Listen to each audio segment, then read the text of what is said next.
Warahmatullahi wabarakatuh. Alhamdulillah rabbil alamin. Wassalatu wassalamu ala sayyidil mursalin wa ala alihi wa ashabihi ajmain. Bangladesh Jamaat Islami Gazipur জেলা শাখা কর্তৃক আয়োজিত আজকের এই কর্মী সম্মেলনের সম্মানিত সভাপতি, গাজীপুর জেলার সুযোগ্য আমির, বিশিষ্ট শিক্ষাবিদ ডক্টর মোহাম্মদ জাহাঙ্গীর আলম, মঞ্চপ্রবিষ্ট আজকের এই সম্মেলনের প্রধান অতিথি, প্রান্তীয় সংগঠন বাংলাদেশ জামাত ইসলামীর সংগ্রামী সেক্রেটারি জেনারেল, সাবেক এমপি অধ্যাপক মিয়া গোলাম পরোয়ার, মঞ্চপ্রবিষ্ট বিশিষ্ট বিশেষ অতিথি, বাংলাদেশ জামাত ইসলামীর কেন্দ্রীয় নির্বাহী পরিষদের অন্যতম সদস্য, ঢাকা উত্তর অঞ্চলের সম্মানিত পরিচালক জননেতা জনাব অধ্যক্ষ ইজ্জতুল্লাহ, মঞ্চপ্রবিষ্ট নেতৃবৃন্দ এবং আমার একান্ত প্রিয় কর্মী সুরি এবং গাজীপুরবাসী, মহান আল্লাহর শুকরিয়া যে আমরা আজকে দীর্ঘ 15 বছর পর স্বাধীন ভাবে উন্মুক্ত জায়গায় দিনের দাওয়াত পৌঁছানোর জন্য প্রোগ্রাম করতে পারছি। এজন্য মহান রব্বুল আলামিনের জন্য শুকরিয়া পেশ করছি, আলহামদুলিল্লাহ। সংগ্রামী বন্ধুগণ, বাংলাদেশ জামাত ইসলামী বাংলাদেশের মানুষের কল্যাণে রাজনীতি করে। বাংলাদেশ জামাত ইসলামী একটি দুর্নীতিমুক্ত, শোষণমুক্ত, জুলুমমুক্ত সমাজ কায়েমের জন্য আন্দোলন করছে।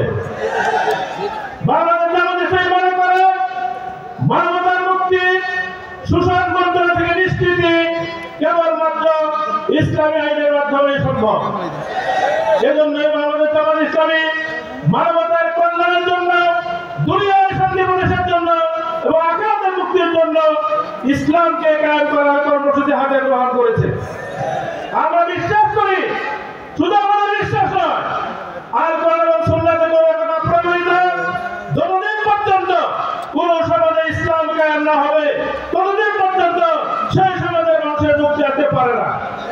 আমরা দেখেছি আইয়ামে জাহিলিয়াত যুগে যখন মানুষ নিপীড়িত ছিল, নির্যাতিত ছিল, যখন মানুষের দারিদ্র্যের কথা হাতে যখন তারা জর্জরিত ছিল, সেই সমাজেও ইসলামী বিশ্ববাসীকে মুক্তি দিতে পেরেছিল।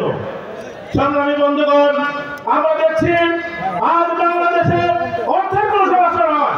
এদেশ আমি মনে করি সম্পদে ভরপুর একটি দেশ, কিন্তু এই দেশটিকে দুর্নীতি, শোষণ, লুণ্ঠন এবং চুরির মাধ্যমে তলাবিহীন ঝুড়িতে পরিণত করা হয়েছে। আজকে ব্যাংকগুলোকে লুটপাট করে ফুকলা করে ফেলা হয়েছে। মেগা প্রকল্পের নামে এখান থেকে মেগা দুর্নীতি করা হয়েছে। মানুষের পকেটকে মেরে ফেলা হয়েছে। আজকে সিন্ডিকেট করে দ্রব্যমূল্য বৃদ্ধি করে মানুষের ভাগের অধিকারকে হরণ করা হয়েছে। ভোটের অধিকার হরণ করা হয়েছে। দিনের ভোট রাজা করা হয়েছে। ভোটার নির্বাচনের মাধ্যমে প্রহসন করে জবরদস্তি করে ক্ষমতায় থাকা হয়েছে। বাংলাদেশ জামাত ইসলামী এগুলোর অবসান চায়। এটি গণতান্ত্রিক নিয়মতান্ত্রিক প্রক্রিয়ায় বাংলাদেশকে একটি কল্যাণ রাষ্ট্রে পরিণত করতে চায়।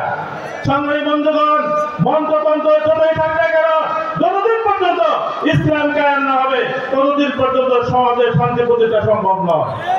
আমি একটু উদাহরণ দিলে আপনাদের বুঝে আসবে। আমরা মধু খাই, মধু কোথায় পাওয়া যায় বলেন তো দেখি? মৌ থেকে পাওয়া যায়। মধু খেতে হলে মৌ থেকেই যেতে হবে। কোন নির্বোধ ব্যক্তি যদি মধু খাওয়ার জন্য ভীমরুলের থেকে হারা দেয়, আপনার বলেন মধু পাওয়া যাবে? মধু পাওয়া যাবে না, বরং ওখানে হারা দিলে মধুর পরিবর্তে জনসন খেতে হবে। জন্মটা লাগবে। আল্লাহ রাসূল মুহাম্মদ রাসূলুল্লাহ সাল্লাল্লাহু আলাইহি ওয়াসাল্লাম আমাদেরকে শান্তির মূল মন্ত্র শিখিয়ে দিয়ে গেছেন।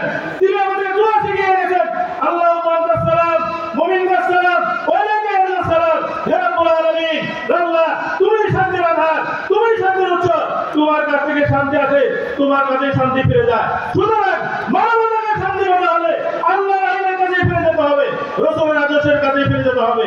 এদিকে বাদ দিয়ে যদি মানুষ কোন দেশের পিছনে, কোন দলের পিছনে, কোন ব্যক্তির পিছনে, মানবতার পিছনে দৌড়ে তারা অনুসরণ করতে চায়, তাহলে মধু খাওয়ার জন্য ভীমরুলের থেকে হানা দেওয়া সামিল হবে। সংগ্রামী বন্ধুগণ, আজকে আমরা দেখছি সরকারের পর সরকার পরিবর্তন হচ্ছে, দলের পর দলের পরিবর্তন হচ্ছে, কিন্তু মানুষের ভাগ্যের কোনো পরিবর্তন হচ্ছে না। এর মূল কারণ একটাই, আমরা মধুর ত্যাগ বাদ দিয়ে হিন্দুদের ত্যাগের পিছনে ঘোরাফেরা করছি। তাই সংগ্রামী গাজীপুরবাসী আমাদেরকে সতর্ক হতে হবে, সচেতন হতে হবে। মানবতার মুক্তির জন্য ইসলামের কোনো বিকল্প নাই, সুতরাং ইসলামের মধ্যে আমাদের হাঁটতে হবে। আল্লাহ রাব্বুল আলামিন আর কোরআনে সুস্পষ্ট ঘোষণা করেছেন, ওয়ালা আল্লাহুল কুরআনু ওয়াত্তাকাউ লাফাতাহনা আলাইহিম বারাকাতিন মিনাস সামাওয়াত। আল্লাহ বলেন, যদি কোনো দেশের মানুষ ঈমান গ্রহণ করে, আল্লাহ রাসূলকে মানার পরে যদি তাকওয়া জীবন অবলম্বন করে, সৎ জীবন অবলম্বন করে, আল্লাহ ভীতির নীতি অবলম্বন করে, আল্লাহ বলেন লাফাতাহনা আলাইহিম বারাকাতিন মিনাস সামাওয়াত। ওই দেশের জন্য, ওই জাতির জন্য আমি আকাশ এবং বরকতের দরজাগুলো খুলে দেব। আমি আপনাদেরকে জিজ্ঞাসা করতে চাই, আল্লাহ যদি আকাশ এবং জমির বরকতের দরজা খুলে দেয়, সেই দেশে কি অভাব থাকতে পারে? অন্যায় থাকতে পারে? জুলুম থাকতে পারে? থাকতে পারে না। জামাত ইসলামী এই সমাজে কায়েম করতে চায়। তাই সংগ্রামী বন্ধুগণ, আমি আপনাদের কাছে আবেদন জানাতে চাই, ইসলামের এই মহান বাণী, ইসলাম প্রতিষ্ঠানের আন্দোলনের দান প্রতিটি ঘরে ঘরে আমাদেরকে পৌঁছে দিতে হবে। জাতি, ধর্ম, বর্ণ নির্বিশেষে সকলের কাছে দাওয়াত পৌঁছে দিতে হবে। আমাদের মনে রাখতে হবে, ইসলাম শুধু মুসলমানদের নয়, ইসলাম মানবতার কল্যাণের জীবন বিধান, বিশ্ব মানবতার জীবন বিধান। আল্লাহ যেমন সকলের স্রষ্টা, রাসূল যেমন রাহমাতুল আলামিন, আল কোরআন তেমনি হুদাল লিন্নাস, মানবতার হেদায়েতের গ্রন্থ। সুতরাং ইসলাম কায়েম হলে শুধু মুসলমানদের শান্তি হবে না, কল্যাণ হবে না, জাতি, ধর্ম, বর্ণ নির্বিশেষে সকলের কল্যাণ হবে। মুসলমানরা যেমন শান্তি পাবে, হিন্দুরা শান্তি পাবে, বৌদ্ধরা শান্তি পাবে, খ্রিস্টানরা শান্তি পাবে, বলেন সকল জীবনে শান্তি আসবে। সুতরাং এই জীবন বিধান কায়েমের মাধ্যমে মানবতার মুক্তি নিশ্চিত করতে হবে। আল্লাহ দেওয়ার সূর্য যেমন সকলকে আলো দেয়, আল্লাহ তৈরি পানি যেমন সকলের কল্যাণ করে, আল্লাহ তৈরি বাজার যেমন জাতি, ধর্ম, বর্ণ নির্বিশেষে সকলের কল্যাণ করে, ইসলাম ঠিক তাই, জাতি, ধর্ম, বর্ণ নির্বিশেষে সকলের কল্যাণের জন্য মহান রাব্বুল আলামিনের পক্ষ থেকে এসেছে। সুতরাং আগামী দিনে বাংলাদেশকে যদি আমরা সমৃদ্ধ বাংলাদেশে পরিণত করতে চাই, উন্নত বাংলাদেশে পরিণত করতে চাই, তাহলে ইসলামের আলোকে একটি সমাজ প্রতিষ্ঠা করতে হবে। জামাত ইসলামের পতাকা তলে ঐক্যবদ্ধ হয়ে ইসলামী বিপ্লব সাধন করতে হবে। সংগ্রামী বন্ধুগণ, আমি আমার আলোচনাকে দীর্ঘায়িত করতে চাই না। আজকের এই জুলুম, নিপীড়ন, অন্যায়ের বিরুদ্ধে আমাদেরকে রুখে দাঁড়াতে হবে। এখনো চাঁদাবাজি চলছে, জুলুম চলছে, দখলবাদ চলছে, তারা এগুলো করছে, আমাদেরকে চিহ্নিত করে তাদের বিরুদ্ধে ব্যবস্থা গ্রহণ করতে হবে। সংগ্রামী বন্ধুগণ, আমরা দেখেছি অতীতে রাতে ভোট দিলে ভোটাতে হয়েছে। আমরা আশা করছি আগামী দিনে নির্বাচন হবে, সংস্কারের মাধ্যমে একটি সুস্থ নিরপেক্ষ নির্বাচন হবে বলে আমরা আশা করছি ইনশাআল্লাহ।